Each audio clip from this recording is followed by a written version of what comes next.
नमः शंकराय च महेश्वराय च नमः शिवाय च शिवोत्तराय। नमस्कार। ये प्रेस कॉन्फ्रेंस असली पहले 2 अप्रैल को होनी थी।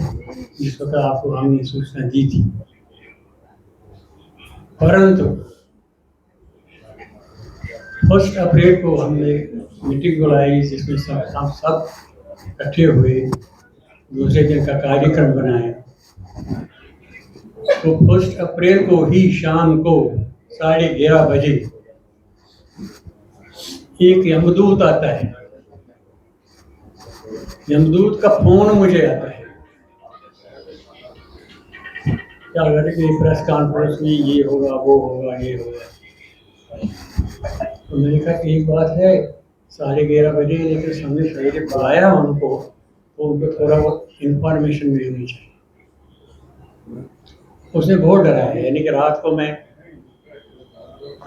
ऐसी रहा। सवेरे उठकर फोन आते रहे। 2 तारीख को जिस दिन प्रेस कॉन्फ्रेंस, पूरे 7:45 बजे में चाय पी रहा, हाथ में फोन था। महाकाल खुद कोर्ट की वारंट लेकर आया।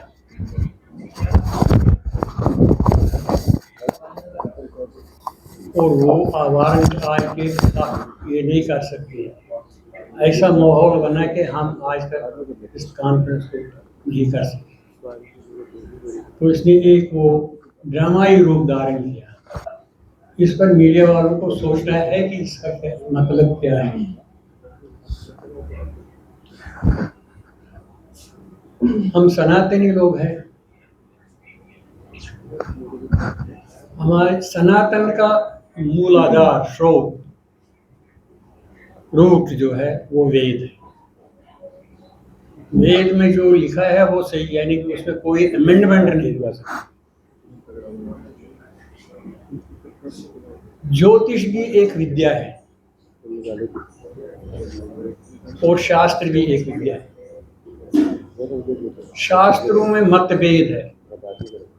आप देखते हैं कभी कोई त्योहार आता है हिंदुओं का, आज दिवाली आज है, उधर कल है। वो शास्त्रों का मतभेद है, एक ने एक चीज कहा, दूसरे ने दूसरा चीज कहा। लेकिन ज्योतिष जो है, प्रत्यक्षम ज्योतिषम शास्त्रम चंद्रार्कौ यत्र साक्ष्यम्। ज्योतिषी ऐसा शास्त्र है जो प्रैक्टिकल है, यानी कि अब हम बताएंगे 10 साल के बाद सूर्य ग्रहण या चंद्रमा ग्रहण कब लगेगा। उसी ज्योतिष के अनुसार भारत में 12 साल के बाद हर जगह, हरिद्वार, नासिक, इलाहाबाद वगैरह में कुंभ लगती है, जिसमें आप भी जाते हैं। जब इतिहास देखेंगे तो कश्मीर में भी एक कुंभ लगता है। उस कुंभ में जो भारत में लगते हैं उनमें थोड़ा फार्मूला थोड़ा आसान है, जब मेष में चंद्रमा हो, इसमें सूर्य हो, ये होता है। जो कश्मीर में कुंभ लगता है उसमें 10 चीजों का इकट्ठा होना जरूरी है। 1941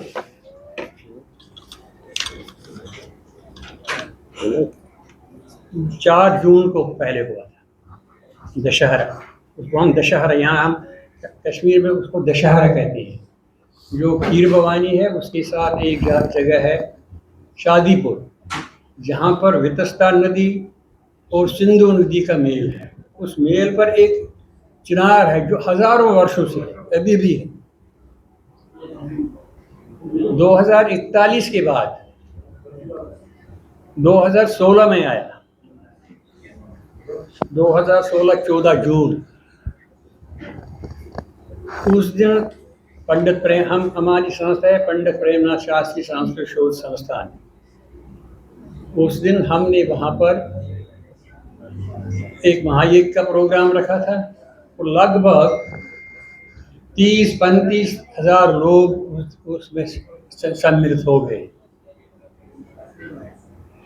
वही चीज अब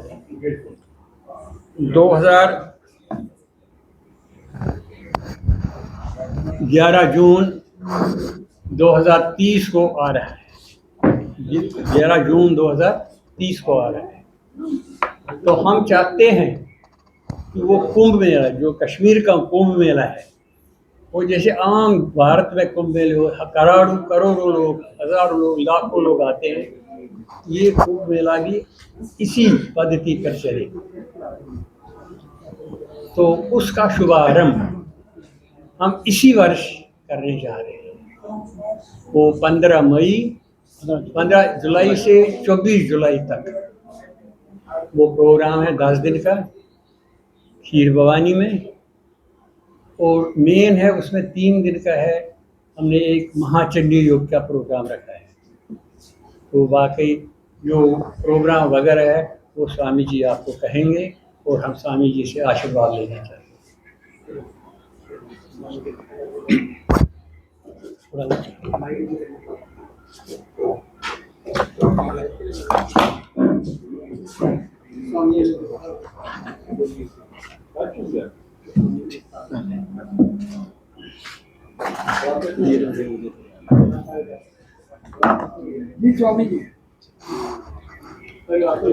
नमस्कार, जय हिंद, वंदे मातरम।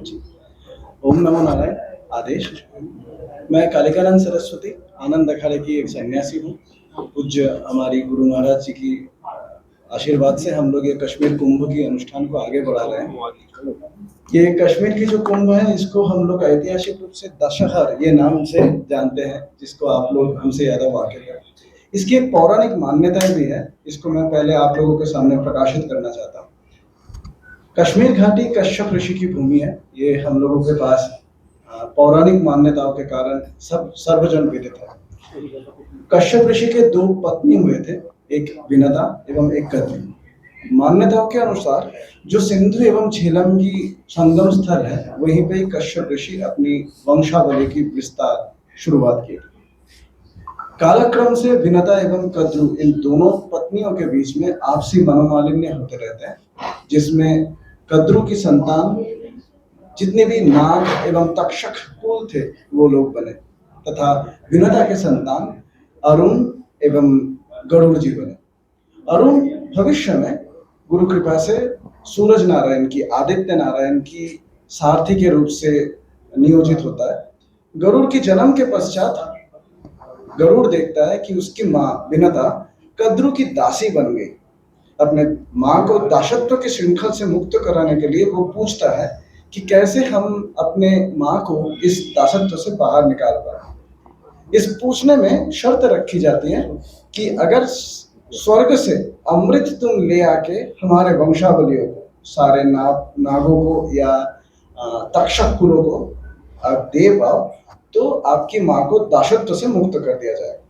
शर्त के मुताबिक गरुड़ स्वर्ग में आक्रमण करता है एवं एक एक करके सारे देवताओं को परास्त करके अमृत कलश तक, कुंभ उस जगह तक पहुंच जाता है।